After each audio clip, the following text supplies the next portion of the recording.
Good afternoon and welcome to Lunchtime Politics. I'm Olumide Macaulay. The highlights.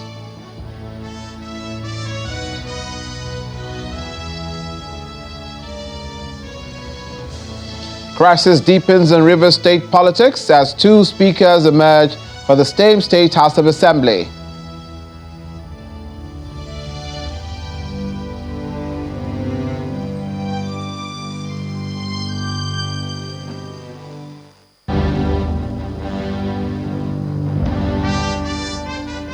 The ruling All Progressives Congress APC and the presidential candidate of the PDP bicker over the latest comments on the Supreme Court judgment.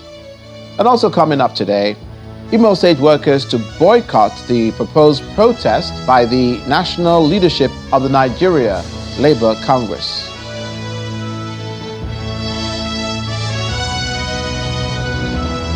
Now we begin in the south of the country. There doesn't seem to be an end in sight to the political crisis brewing in Rivers State, as there are now two different houses of assembly, each having its speaker in Rivers State. Now the twist to that is that one of the speakers, Honorable Edsineye, representing Ahoada East, is the former House leader who was removed from the office yesterday, as well as suspended indefinitely, alongside three other members. Of the new speaker who was removed from office by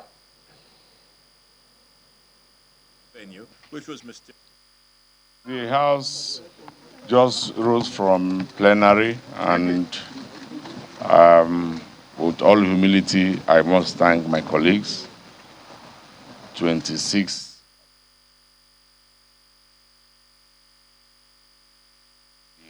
as the new Speaker of the 10th Rivers State House of Assembly.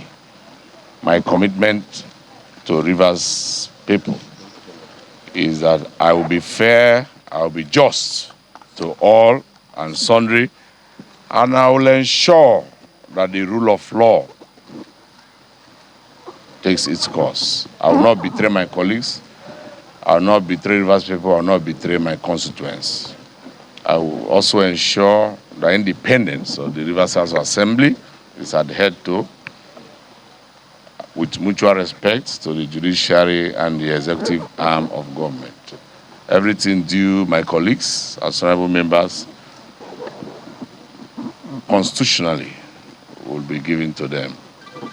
And the honorable members that have been suspended, as has been published, which people have seen, will also be given fair hearing.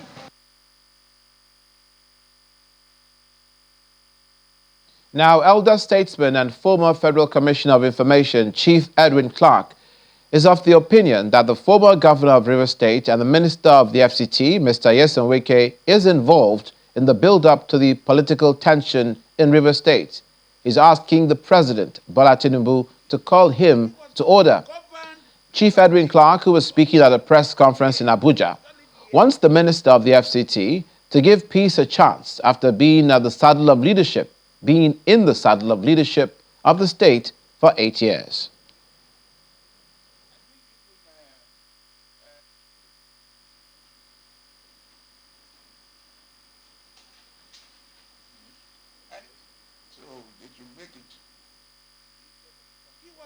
When he supported the present governor from the riverine area, everybody thanked him because the mainland had ruled this River State for 24 years, starting with Dr.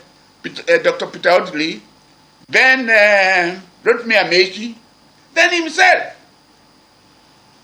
In this case, he chose the man, the present governor, who worked with him as his accountant general for 8 years. Now he wanted to control him, control him from Abuja. It won't work. Leave the man to run his government. And I'm calling on River State people to stand by their government. So I'm calling on Mr. President Tinubu to call him to order and leave peace to reign under the present governor in Rivers State. Now, the candidate of the PDP in the 2023 presidential election, Mr. Atiku Abubakar, says his resolves to continue to advance democracy and uphold the rules of law in spite of judgments of the Supreme Court that affirmed the victory of President Bola Tinubu. Mr. Atiku Abubakar, who criticized the judgment of the Supreme Court, told journalists in Abuja that he may have ended this phase of work. He'll join hands with other citizens to struggle for political reform and economic restructuring that the country deserves. What we are currently dealing with is bigger than 1 or 2 presidential elections, and is certainly bigger than Atiku Abubakar. It is not about me. It is about our country, Nigeria, and your future. It is about the kind of society we want to live for the next generation, and what kind of example we want to set for our children and their children. It is about the reputation of Nigeria and Nigerians in the eyes of the world. We showed incontrovertible evidence that Bola Tinubu was not qualified to contest the presidential election because he forged the qualifying academic certificate which he submitted to INEC. In fact, a simple check on Tinubu's past records in his possession would have shown INEC that Tinubu broke the law and should not have been allowed to contest the election in the first place. As for me and my party, this phase of work is done. However, I'm not going to go away. If you think I'm going to go away, forget about it.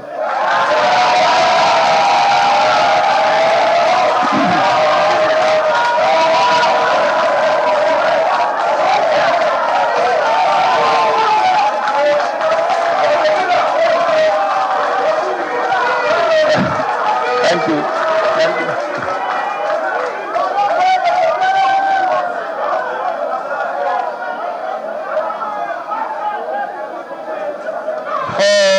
Thank you very much. Thank you. Thank you very much. Thank you.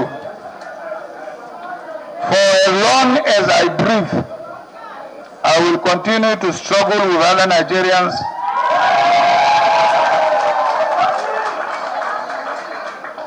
to deepen our democracy and rule of law. I will continue to work for the kind of political and economic restructuring that the country needs to reach its true potential. Meanwhile, the ruling All Progressives Congress is asking the former Vice President, Mr. Atiku Abubakar, to accept defeat following the final judgment of the 2023 presidential election. In a statement by the APC National Publicity Secretary, Felix Morka, the party says, quote, "It's delusional for Mr. Atiku Abubakar and his degenerate PDP to have expected the courts to rely on their bogus, flimsy, unverifiable, uncorroborated, illogical, and hearsay evidence to upturn an election that was conducted in substantial compliance with the Constitution and electoral laws of our land. Thankfully, it does not lie in Mr. Atiku's mouth to declare what constitutes incontrovertible evidence. That is the constitutional duty of the courts, and which they have discharged honorably and creditably," in their words. Now, according to the APC, Mr. Abubakar missed the opportunity to stamp his prestige as an elder and statesman by congratulating President Bola Tinubu on his electoral victory. Now, the Speaker of the House of Representatives, Honorable Tajuddin Abbas, is proposing the adoption of artificial intelligence in the education sector in Nigeria to meet the emerging realities in the world. Honorable Abbas, who made this known at the 7th edition of the Uniben Convocation Ceremony in Abuja, also wants the federal government to regulate the use of AI and other emerging technologies in the country. One after the other, invited dignitaries as well as 81 master's degree graduates of the NIUT's Uniban postgraduate program file in for the 7th convocation ceremony. This is the first convocation ceremony at the NIUT's permanent site in Abuja since its commissioning by former President Muhammad Buhari. The Director General of NIUT emphasizes the need for graduates to apply their learning to improve Nigeria's democracy. As Nigeria continues to fuse into the global economy, which is characterized by complex challenges and dynamics, the role of legislative and democratic processes cannot be overemphasized. As we step into the realms of policy making, governance, and academia, remember the profound impact you can have on shaping society and advancing the cause of democracy. The guest speaker, Professor Adiola Adenikinju, advised the graduates not to be wary in the face of the myriads of challenges facing the country.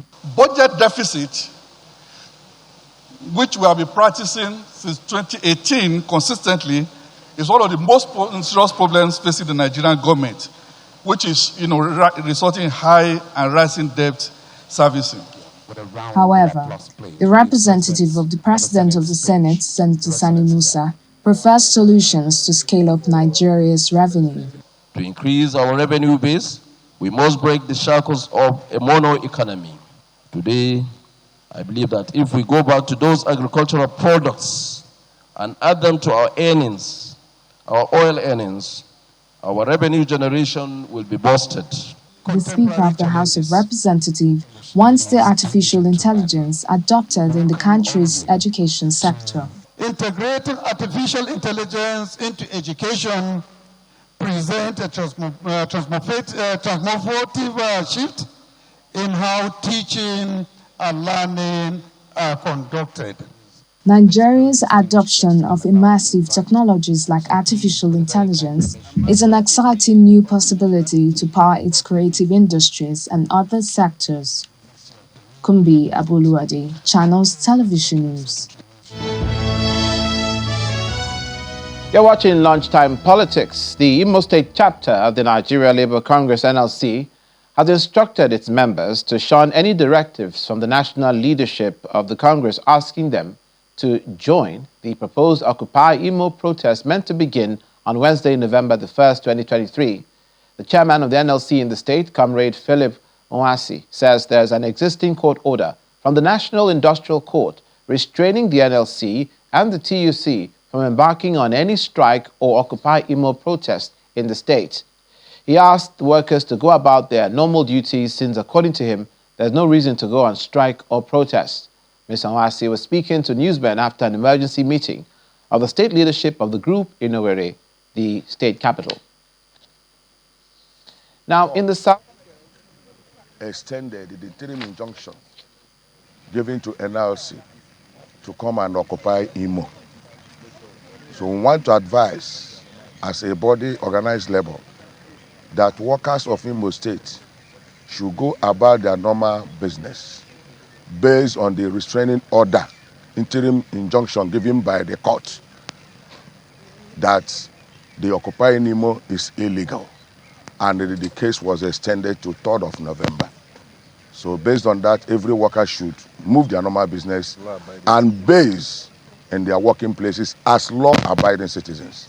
The workers of Imo State vehemently say no to their Occupy Imo, because we have not found reasons enough that will make them to come and occupy Imo. the northern part of the country now, the Zamfara state government says that it has documents showing how the former governor and current minister of state for defense, Mr. Bello Matoale, approved a full payment for 1 billion naira for fencing, landscaping and furnishing of governors' lodges in 14 local government areas of the state even before the project began. Now, in a press statement released by the Senior Special Assistant on Media and Publicity to the Zamfara State Governor, Mr. Suleiman Idris, the state government notes in its words that it is against the public service rule to make full payment for a project that has not yet commenced. The state government is also accusing the previous administration of a number of other financial malpractices and vows to expose Mr. Bello Matawalla's alleged mismanagement. Now, in their words, take a listen. It says, it's important to note that the amount of funds allocated and disbursed for the construction of each lodge varied, and different contractors were assigned to execute the projects. However, it is ironic that some contractors received full payment before the project began, while the majority received over 90%. He alleges that contractors were paid in full upfront in Kauran Namoda, Bakura Maradun, Bukuyum Bungudu, and Gumi before the project started. And joining us to shed some light on this issue is the Honorable former Commissioner for Information of Zamfara State, Mr. Ibrahim Dosara. You're welcome to the program.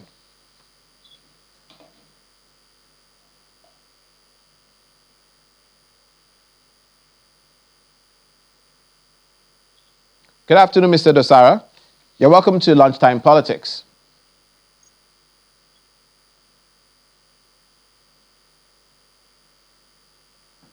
Thank you so much, my brother.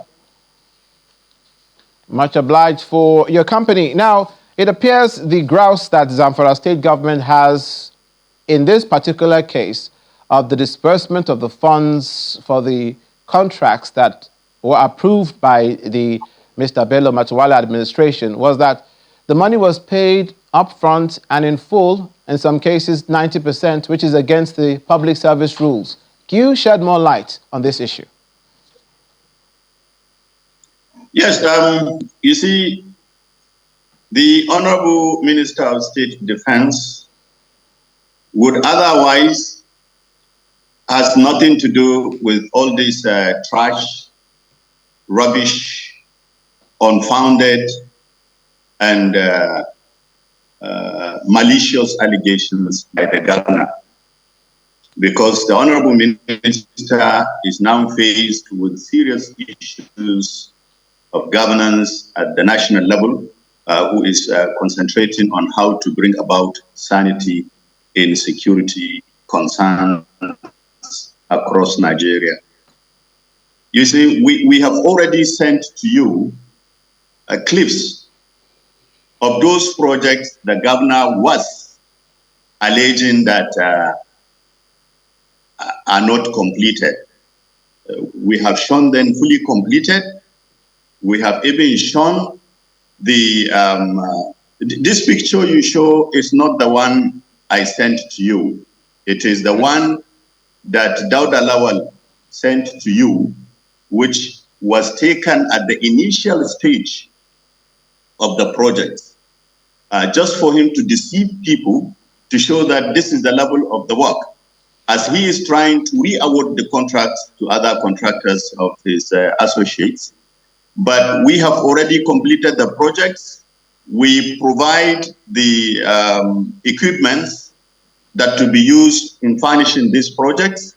I have all forwarded to you the these goods, I mean the facilities, including the furnishing materials, and I also forwarded to you the store receipt vouchers of all these equipment which we provided. Was there a reason? Yeah, please go on. Okay, now, was there a reason, for Mr. installation into the houses? The contract he connived with the former EFCC chairman to arrest the contractor, and that contractor was detained for over 1 month, just for him to ridicule the government, to show to people that nothing has been done. Otherwise, I would have loved you bring those pictures I sent you and show to public to know that Dauda Lawal is lying, and that has made him to commit perjury, lying under oath.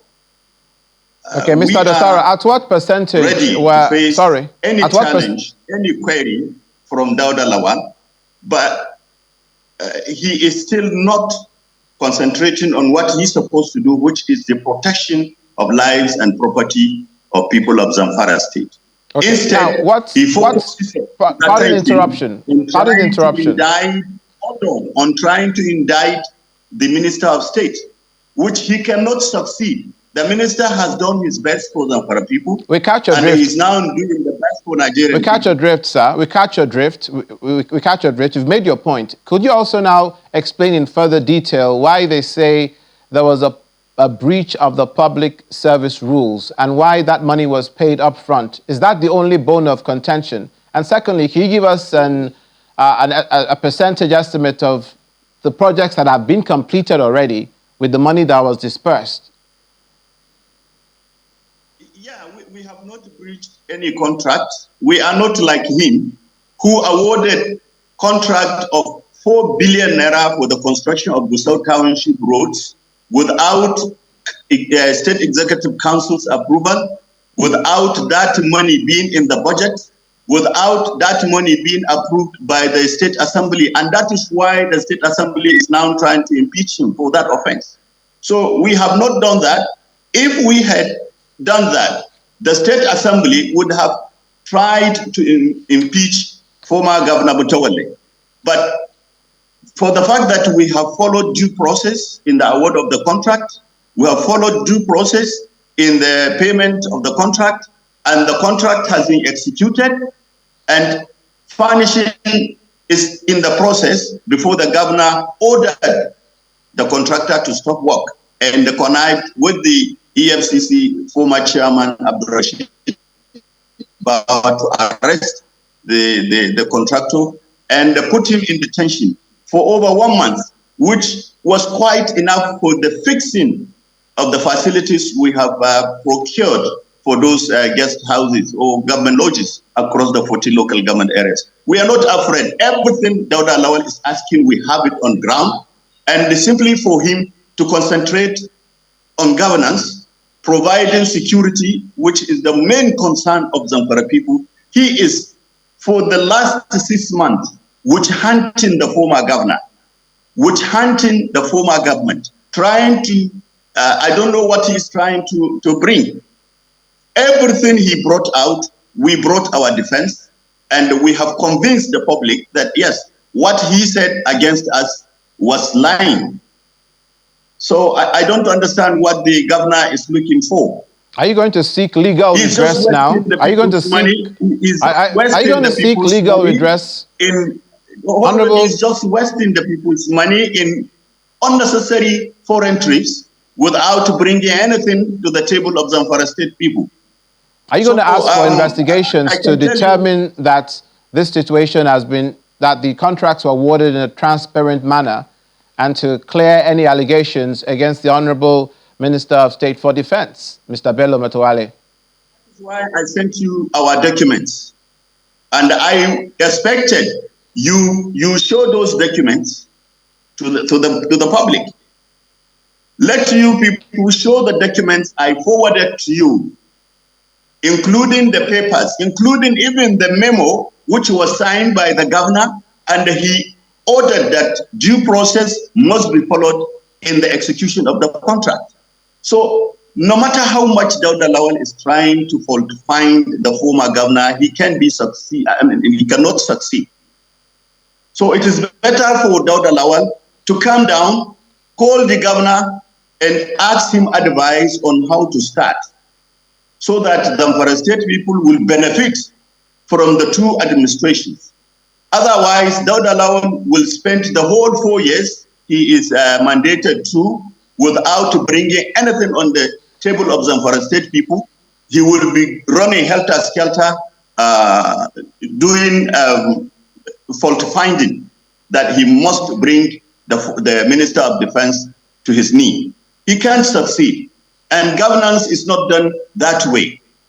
You start from where your predecessor starts, and where you have query, invite him. The Minister of Defense is ever ready anytime when Dauda Lawal is having anything that is on a gray area, and explain to him.